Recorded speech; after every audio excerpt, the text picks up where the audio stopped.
Operational demonstration of the Yuken KDRDE5K series valve. This is a type of proportional solenoid valve. I have one constant current source with a variable voltage.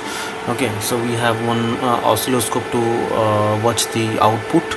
Now I'm going to power it up with 24 volt supply with a lab bench power supply. Okay, we have to supply this to only V plus and the ground in this between. The I plus and I minus should be connected with the that solenoid valve. Okay, and this is a internal this knob is this internal control, and this is external control. If you want to control it by externally, then this switch must be like this position, this external EXT position, and you can connect it this this 2 port with the external potentiometer. Okay, so we need 0 to 1 ampere range, so we have to select this part. This position switch should be in this area. Okay, so now I am going to power it up with the 24 volt supply, is V plus and the ground. Okay, so we have this power supply with here. Now I need to power it up. Let's see, it will just pop it up for a few seconds. Okay, just a few milliseconds. It just goes high and up and goes down because of any proportional valve. It's very natural behavior. Okay, so currently we have output of only 0.01 milliampere. I don't know if it is properly showing or not. Yeah. Okay, so now we have the range of 0.001 milliampere. Now we have around 200 millivolt peak to peak RMS voltage. I don't know if it is possible to see or not.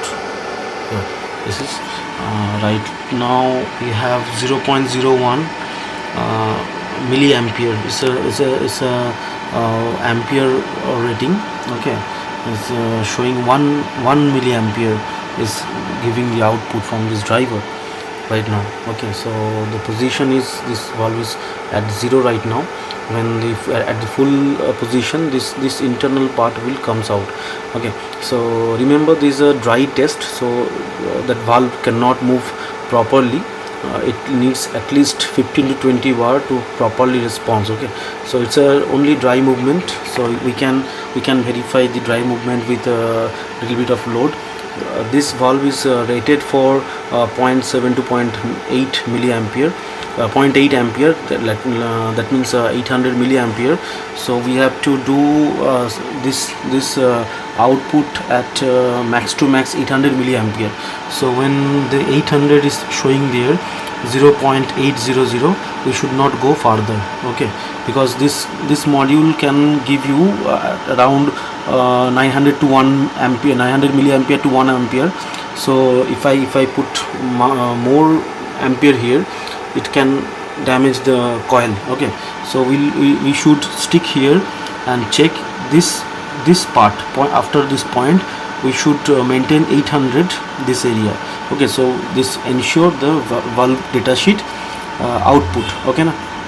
So let's start. So we are increasing. This driver is pretty slow actually. It doing some kind of analog math inside that, so it requires around 2 to 3 seconds for the position to show. So we are getting some value up there. The RMS voltage, you can watch the RMS voltage, it is increasing.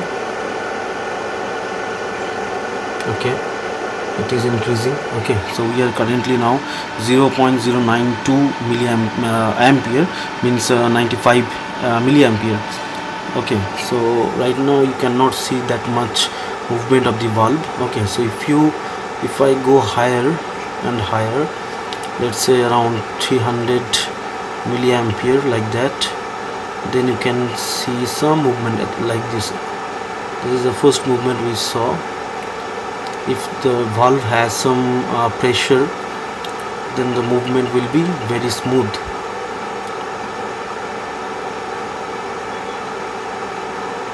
Okay,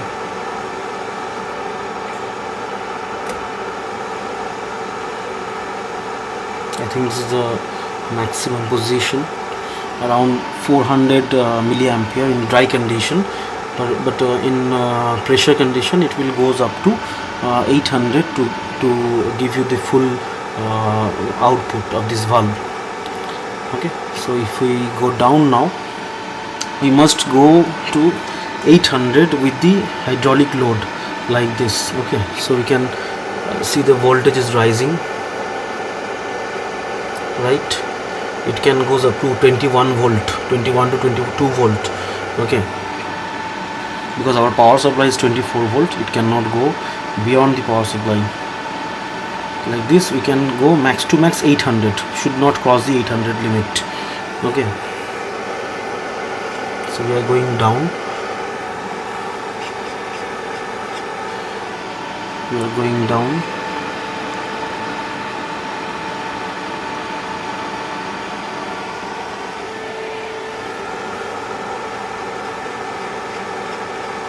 We are going down. Now we are at around 400, 300, 200, 100, and currently at around 50, 20, 80.